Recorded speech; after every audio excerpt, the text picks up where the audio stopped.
It's time. Time for Silver and Black today. To the ground game. Touchdown Las Vegas. We're breaking down the latest Raider news from on and off the field and bringing you conversations with newsmakers and record breakers. So hold on, Raider Nation. It's time to Get it on. Here's your hosts, Scott Goldbranson and Mo Moulton.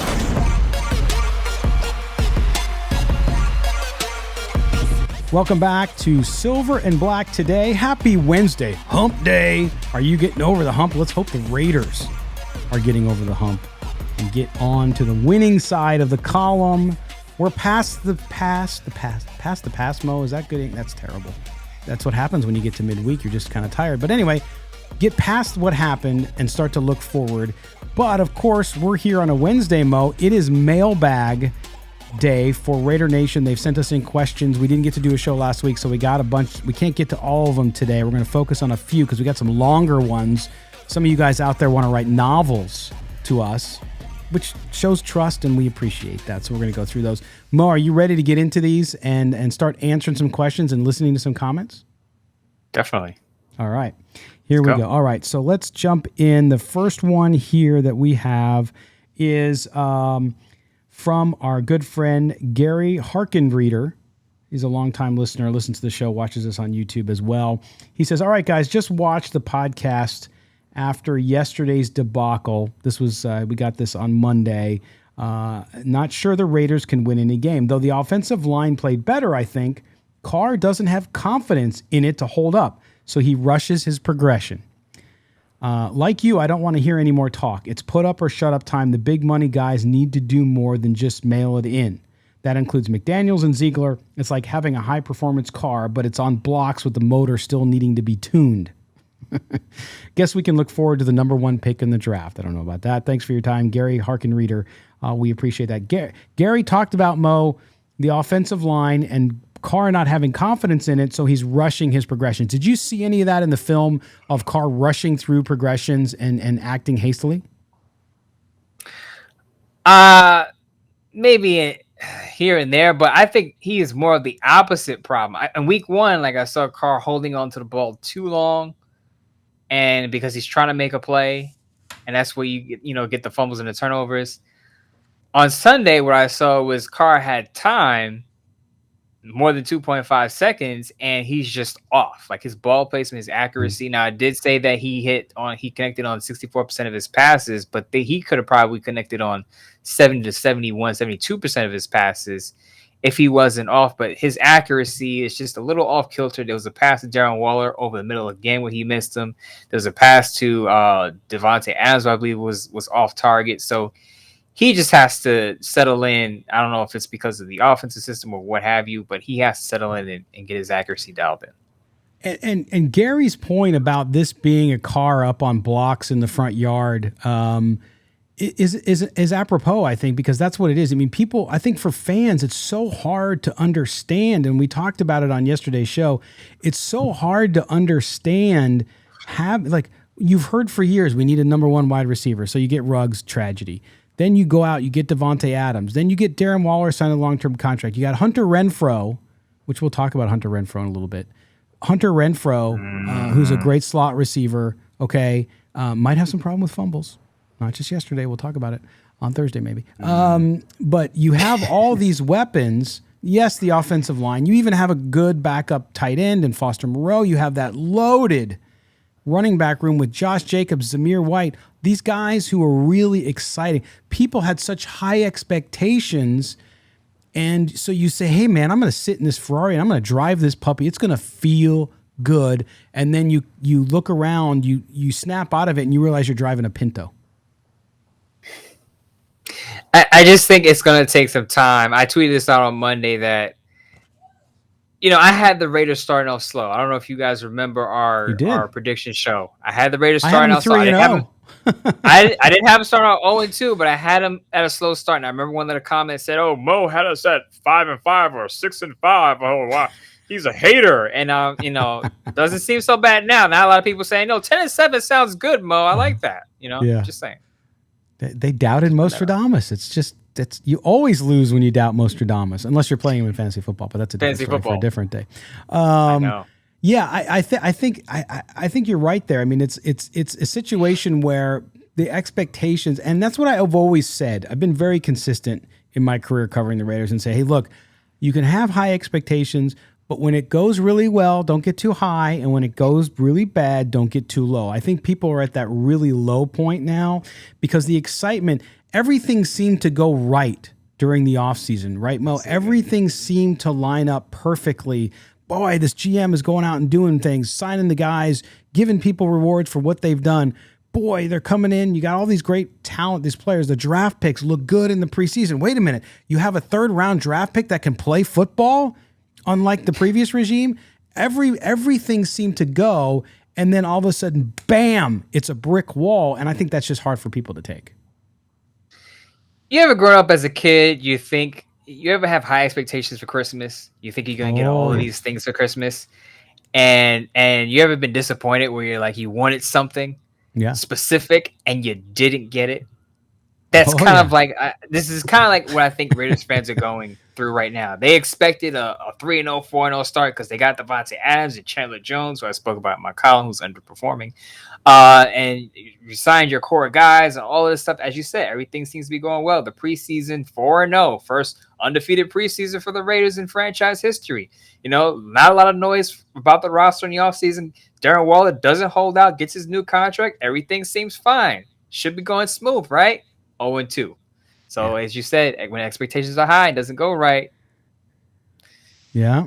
You asked for that Xbox and you got dirty underwear instead, right? I mean, that's sort of, it's not even clean. It's not even clean underwear. It's like who wore these? But I digress. So yeah, I get it. That's a good analogy, though, Mo. It's true. You wake up that morning. Oh, I'm running downstairs. Wait, where's the big box? There's no big box. Where's the big box? Oh crap! There's no box.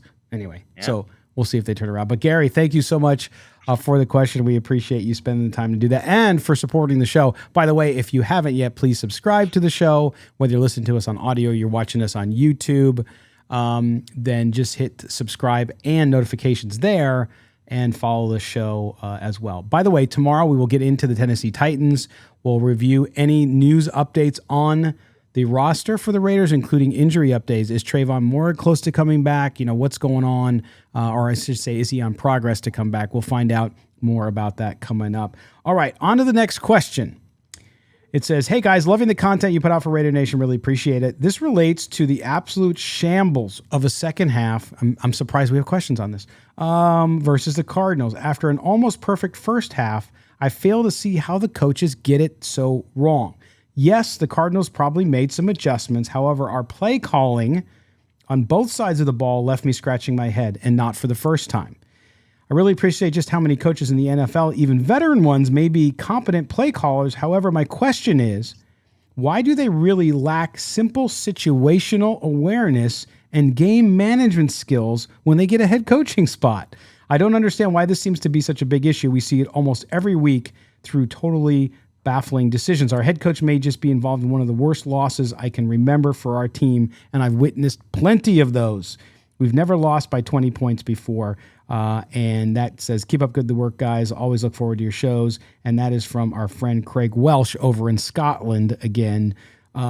Situation. You mentioned this on yesterday's show, right? Was sometimes coaches get inside their own head and they forget and they're scheming all these brilliant plays when all you got to do is run for 2 or 3 yards for 3 downs in a row.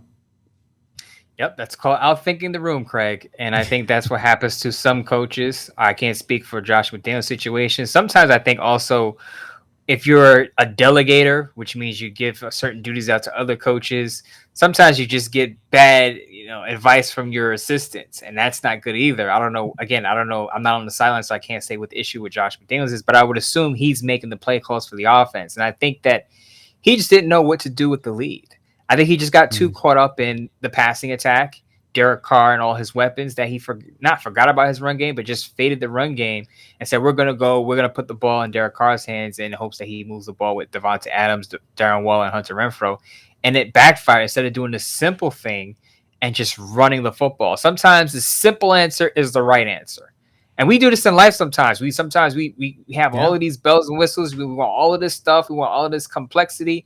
And sometimes you just have to, what's the saying? Kiss, keep it simple, stupid. Just keep it simple. Don't outthink the room. And I think hopefully Josh McDaniels learned that lesson. Yeah, it's like when my wife orders pizza and I get it and there's like a freaking garden on it. I just want cheese. I just want cheese today. I can eat me some supreme pizza with veggies. I love the veggies, black olives, mushroom, you name it. But sometimes it's just good to keep it. Just give me a cheese pizza. That's all I want, right? And so in this case, I think you're right, Mo. It's like sometimes you got to do it. And that's why I wanted that question asked so bad after the game on Sunday, because why? Maybe I would love to just hear the reasoning, not because I'm trying to criticize. I just want to know I'm sure these aren't stupid guys. There was a reason why they decided to pass on 3 straight downs from the shotgun when you're almost in field goal range. Like, why? There was something. Did they see something? They thought they could exploit and get a touchdown instead? I don't know. You can win the game with a field goal. So it's interesting. And I think, too, that, fans are getting caught up in this historic collapse. And I get it, right? Because it's so hard to take. At the same time, if you go out and win 3 games in a row, it doesn't matter unless you get to the playoffs and you miss it by a game or 2. But to me as well, this is why Raider fans, I'm going to bring this up real quick. Raider fans have such a yearning, and I call it a yearning, to be respected nationally. Because whenever a national reporter takes a slight at the Raiders or there's a snide comment on TV, we had Stephen A. Smith go nuts on the Raiders the other day and talking about them being the most disappointing team in the NFL. The fans hate that. But that's what happens when things like this happen. And you don't change perception until you change perception. And you do that by winning and not losing games where you're leading 20-0. Yeah, absolutely. I think it also, when you've been beat up on for so long, because let's be honest, the Raiders haven't been before 2016. They had such a long drought making the playoffs. When you've been beat up on for so long, you're tired of people picking on you. It's kind of like being in school and that bully just keeps, nudging you and nudging you and nudging you, and you just flip out on them. Yeah. I just use scissors. Works for me. By the way, you talk about beating up on. I had a couple Raider fans that blew my mind. I just got to mention this before we go to our break, and then we'll get to the rest of the questions. I don't know if you saw it. After the game, fans at Allegiant Stadium were throwing trash at Cardinals players, which there's no reason to ever do that. It's ridiculous. I don't care how much you love your team. I had a guy on Twitter, somebody who's listened to us for a while, might be a nice dude, arguing with me, though, that was them defending their team. And I'm like, defending them against what? A crappy play where you fumbled and gave up the game? I mean, what are you defending? The Cardinals won the game. Then he said, well, I didn't understand because of my color, and I didn't understand because I wasn't a Raiders fan, and that Raiders fans in Oakland used to do that stuff all the time. The logic escaped me. Then did you see really quick? Did you see the report that the big police are investigating a fan who hit Kyler Murray in the face after the game, I believe? Yes, and I saw it, and they have a clear snapshot video picture of the guy. Yep. And I hope he gets what kind of idiot, what kind of coward throws a slap? It wasn't even a punch, a slap in the face to an NFL player on the field and runs. Like, what? You're not even a man. You're going to do that, first of all. And second of all, it's illegal. It's called battery. You're going to go to jail. It could be for a day, but you're going to go to jail. And it's just so stupid. This is where there's no excuse for throwing crap on the field if you're a Raider fan. There's no excuse for hitting Kyler Murray in the face. But I had a guy defending it saying that's who we are. Couldn't believe it. And I know it's not who Raider Nation is because I meet so many of you and none of you are that way. But just crazy times, but I think everybody's got to take a deep breath, and we'll get past this one, and the Raiders will do better. I do believe they will do better. When they win, I'm not sure, but they will do better. All right, we're going to take a quick break. When we come back, we'll finish up this mailbag show. You're listening to Silver and Black Today. He is Mo. I am Scott. Don't go anywhere. We'll be right back. Welcome back. Happy Wednesday, Raider Nation. Yes, it's happy. Don't think about last Sunday. There's another Sunday coming up. It's this Sunday, Raiders, Titans. We will talk about that tomorrow on our Thursday edition of Silver and Black Today with Mo and Scott. So don't go anywhere. Make sure you subscribe. Yes, hit that subscription button. You know you want it. Hit it. If you're on YouTube, hit that plus the notification button. It's the glorious pair on YouTube so that you can watch us on YouTube whenever we have a new video. So thank you for doing that. We are taking your questions. It is a Raider Mailbag Wednesday, and some great ones so far. The despair is there, but don't let it get to you. But we do have a question, Mo, we're going to start off here, and it gets into a player and on the offensive line, nonetheless. And it's kind of positive. It's good. I like that. We're going in a different direction here, which is nice. It says, okay, here's the question. It says, if Parham does well at center, now this came in right before the game this past week, which he did do well. Is there a scenario, Mo, where he stays at that spot and James lands at guard? Would that give them a best 5 scenario? Side question. What percentage do you put on the Raiders finally getting a right tackle? And that was for you, Mo, specifically. He wants to ignore me and just ask you questions. No, I'm just kidding. He says, love both of your work. Thanks. And it's signed Derek Carr's hair. I know who that is. You know Derek Carr's hair. Yes, you know I know. Okay. Shout out to Derek Carr's hair on Twitter. He's a great follow. He supports. he's a great follow. I appreciate it. Okay, good. So that's his question. Does Parham, we saw him play center. He played really well. Does he supplant Andre James at center, and would James move to guard? That's a good question. I'll answer the first question right away. I'd say yes. I thought about that actually before the game, that if Andre James's concussion symptoms linger, I could see Parham just staying at center and the Raiders just moving on. Because remember, he was their first draft pick in the 3rd round.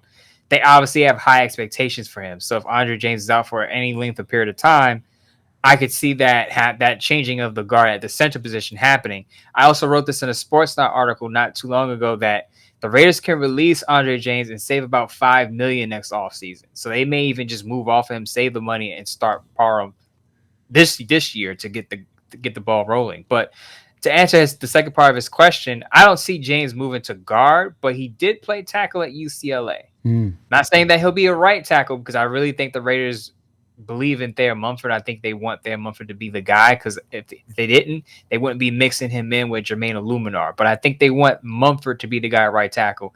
If James loses his spot at center, I think he just becomes a backup. A rotational guy to put in. Yes. Yeah. So no guard, because you're right. He did play tackle at UCLA. He's not played guard that I can remember, even in college. Yeah. Went from tackle to center, so I think he'll be, a guy who can play 3 positions on the line, basically outside or at the pivot. And you know what? Sometimes stuff like that just happens, right? I mean, listen, Dylan Parham played really, really well. He had the 1 penalty, and that was kind of it. There was no exchange issues. There was no snap issues at all with the timing. And so to me, that was incredibly encouraging. And the fact that he can play on the guard side too is remarkable. But you really want a guy, to your point, these guys drafted him. So he's their player. And they're invested in him. And so it'll be interesting to see how he does again if James doesn't make it back, which so far we haven't heard, and we probably won't hear till tomorrow. But the good question from Derek Carr's hair, which I assumed he took this like last year when Carr had that mullet going. Yes, once Carr got really creative with his hair, that Twitter name popped up, and I thought it was pretty good and creative.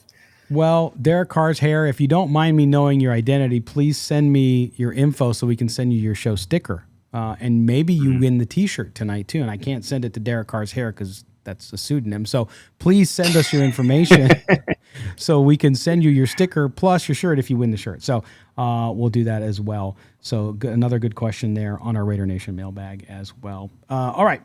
Next one comes from our good friend Chad Mixon, who's been on the show a couple times with his question. This one is a really long one, so I'm going to skip around, Chad. I hope you're okay with that. I'm going to try to capture everything you said here, but Chad was definitely, I think, channeling John Steinbeck when he wrote the question. So here we go. It says, as I was watching the Charger game, I noticed something. I started to pay closer attention to it and saw that for the most part, none of the Chargers receivers were running free in the secondary. It seemed to me that any lapses in coverage were people being a half step or a second behind, most likely due to a new scheme or a lack of confidence. Granted, I only watched the broadcast, not the all-22. Generally speaking, the players are where they were supposed to be. Is it me, or as a fan, despite them losing, is this a good sign? I'm going to break this up into 2 questions during the game. What have you seen, Mo, watching both games now? of that defensive backfield. I gave you the stat. The Raiders against the pass are they're 14th overall, and they are I don't have pass. Oh, fifth against the run. So when you look at that pass defense, what are you seeing so far? What's encouraging outside of course, Nate Hobbs, which is amazing, and even the emergence of Amik Robertson now filling in that role? Well, kudos to Jason Simmons, who I think is the DB coach for the Raiders and their defensive coaching staff, because I wasn't sold on Rocky Ya-Sin, but he's played well in the 2 games. He's played very, very well. Now, I know he was guarding an 85-year-old A.J. Green, but that same A.J. Green caught a big pass in Sunday's game. So let's not, totally discount him. So like Chad, I like what I'm seeing in the defensive backfield. That was one of my concerns coming into the season, that they didn't have enough depth there. Now let's just hope the rest of the guys stay healthy. Of course, Merrick on the way back from a hip injury. But between Rocky Ya-Sin and Nate Hobbs, even Jonathan Abram, I like the way he's playing this year. They have him close to the line of scrimmage. Sometimes they have him in the slot. He played free safety a little bit, but he had a pretty good pass breakup in Sunday's game against the Cardinals as well. So I'm seeing a lot of positive out of the defensive backfield, this secondary. So I like where that's going. We'll see how that goes against teams like the Chiefs, who are going to challenge because they have a lot of weapons. I know the Chargers have some outside weapons on the perimeter, but remember, Keenan Allen left that game, I believe, early. But no slight to the rest of the guys on that field. But Mike Williams, last 2 games, has been shut down by the Raiders. So I'm just going to say that. But just to answer Chad's question, I like where it's headed for their secondary, and I now have high hopes for them instead of being more concerned than I was before week 1. Yeah, to me, I've seen errors, but the errors tend to be mental and just little breakdowns, but you can see they're correctable. Yeah. They're not far away, and I think that's what Chad was getting at too, is you see some breakdowns, but you see even the player on the field catch it. Gives up a reception where he's given a little too much cushion, or he take the wrong angle. You see him recognize it, and that's always a good sign. Under Gruden, sometimes you would see the same thing over and over and over again. So it's nice to see that. He also says, here's Chad's other point here in this question, which was, I hate seeing the Raiders lose. I hate when it's a rival, including the Chargers. However, sometimes a loss might be the best thing for a team going forward. If this team was reading too much of its own press clippings or buying into any of the hype, a loss could have shut that down. The lesson, see how close we are. Let's work harder to get there. Some players like Devontae Adams don't need the lesson. Some players do. I think, Chad, what you're getting at here, and I'm summarizing a little bit because, again, it was a long question, and we appreciate the email. I'm not making fun of you. Is leadership on this team, Mo. When we see these 2 losses, yes, there's young guys. They need to learn. We talked about the defensive backfield, right, just now with a bunch of young guys back there. On offense, not so much. You have, on the offensive line, a couple guys. You talked about Dylan Parham, who's played well. But overall, this is a veteran team, especially on the offense. Is there really lessons to be learned from losing right now other than, getting better and watching film? But I think this is a lesson in who's going to step up and be a leader. There are lessons to be learned, I think, because I think even though you have leaders in the locker room, you still going to have a group of players who do read the press clippings and think, oh, we got this.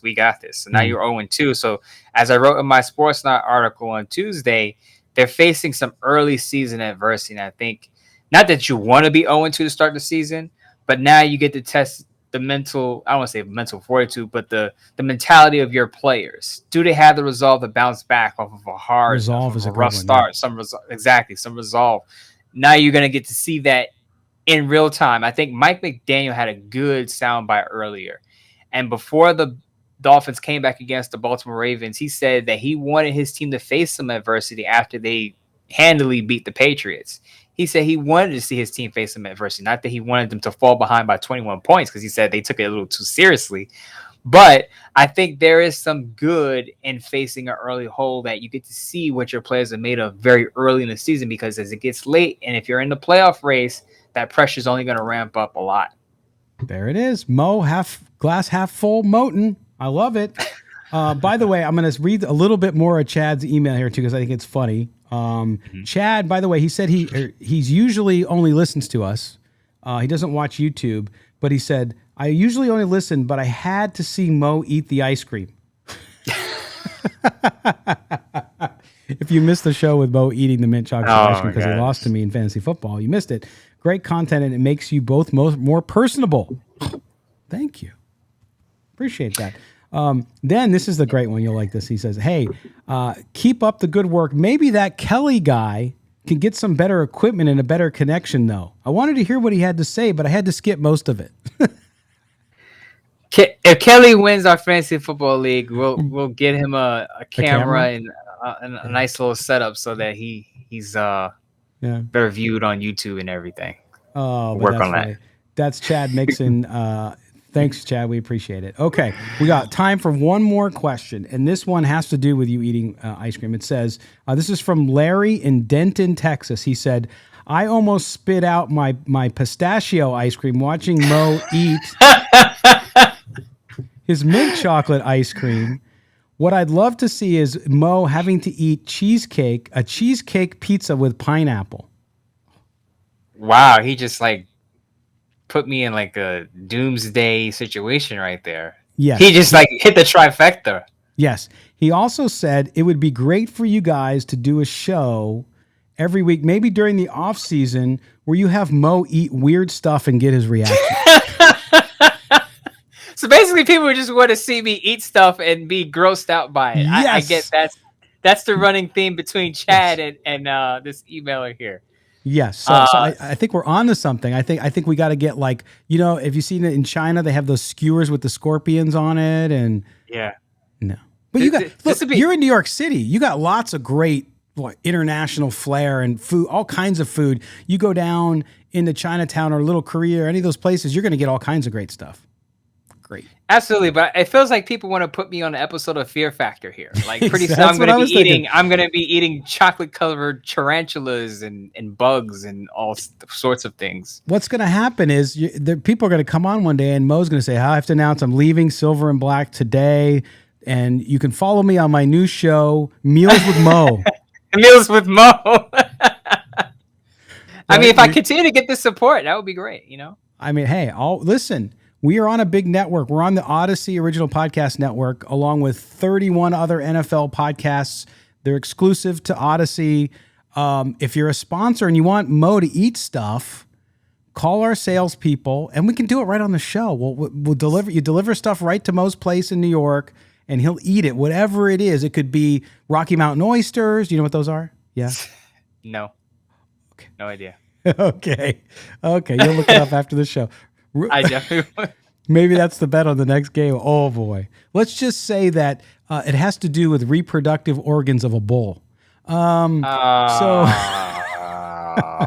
here we go. See, this is where we start. We went from mint chip ice cream to eating bull testicles and genitals and things of that nature. Absolutely. So, but anyway, Meals with Mo is coming to a channel near you in the fall. Next fall. It'll take production time. But anyway, that's a funny statement there. Question from Larry. Cheesecake pizza. Ugh, that sounds nasty to me. But Meals with Mo will be soon. Yeah, we'll have to do that. We'll have to go buy that URL now, Mo. Yeah, we have to secure that domain name before someone steals it. But I love that people enjoy the banter we have here, because we do. Of course, we talk 98% about Raiders football. 1% about fantasy football, and the other 1% is just fun because we want to have fun doing the show and kind of bring to life the personalities here. So I'm glad people have liked it, because I've had people tell me, stop talking about ice cream. Stop talking about pizza. The curmudgeons that listen to the show. But like Chad said, it makes us more human. We're not up here. We're not just football talking robots. Scott has a whole entire family over there. I have things going on in my life, so we're people just like you. We just enjoy football, and we enjoy the Raiders. Are you saying I'm not a robot? Gosh, Scott. Okay, did I sound like a robot for a second? Hey, sorry. Definitely did. Definitely hit the nail on the head right there. Oh my goodness, that's too funny. Anyway, we appreciate you guys being with us. It's another edition of the Mailbag Show. Mo, we'll do it again next week, but tomorrow we dive into week 3 in the NFL. We'll talk about the Raiders versus the Titans in Nashville. We'll also talk a little bit about fantasy football and get you up to date on the latest Raiders news. Don't forget, you got to read Mo. He's a national NFL writer, covers the entire league for Bleacher Report. So go read his stuff on Bleacher Report. The best thing to do is just follow him on Twitter. He'll tell you when he writes something at Mo Moton, at MOEMOTON, and you read it, he'll interact with you. Yes, he has that kind of time. He really doesn't, but he does it anyway because he appreciates you. So do that. He's also the Raiders columnist up on sportsnaut.com.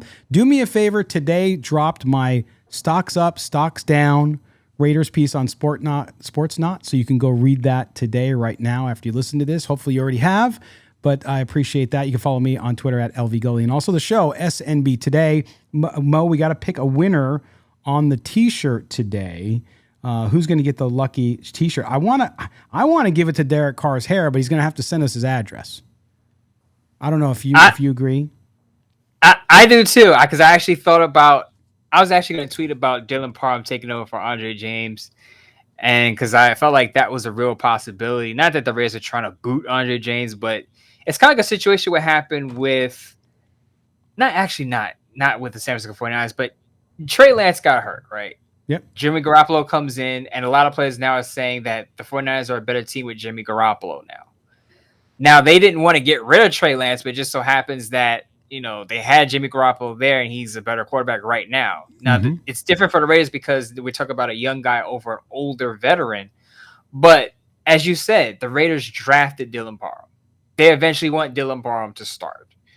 And Andre James was paid by the previous regime. And as I said, they can get rid of him or cut him and save $5 million. So I think it's just a matter of circumstance where conveniently he gets concussed. Maybe he not conveniently gets concussed, but he gets concussed. And somehow, some way, he doesn't get his starting position back because Dylan Parham is now starting there. I think it's just a matter of time before you see the changeover. Absolutely. All right. Well, there you go. Thank you. Derek Carr's hair, send us a note so we can send you your t-shirt and your sticker. The rest of you will get your sticker out. It's going to take us about 3 or 4 weeks to get all that stuff out. So if you won in previous weeks, hang in there. You will get your stuff. I promise. But thank you guys all for the questions. We had more questions. We will get to them in the next session as well. So keep them coming in. Mail at silverandblacktoday.com. That's all spelled out, silverandblacktoday.com. Mail at silverandblacktoday.com. And we will get your questions on the air, and we appreciate it. But until tomorrow, it is adieu. Shout out to Chad too. Chad's a pretty consistent emailer, and I just wanted to say I appreciate Chad and his support and him supporting the ice cream eating that I did. Even though it's very painful. He doesn't usually watch on YouTube, but he had to see it. But he had to see it. So shout out to Chad for that, for tuning in. It's a vibe. I may or may not be making a GIF out of the face that you made when you ate it. So we'll get to that later. But anyway, guys, we will be back tomorrow with an all new show, talking Raiders, talking Titans. For Mo Moton, I am Scott Brands, and this has been Silver and Black Today, an Odyssey original podcast. We will talk to you tomorrow. Thanks.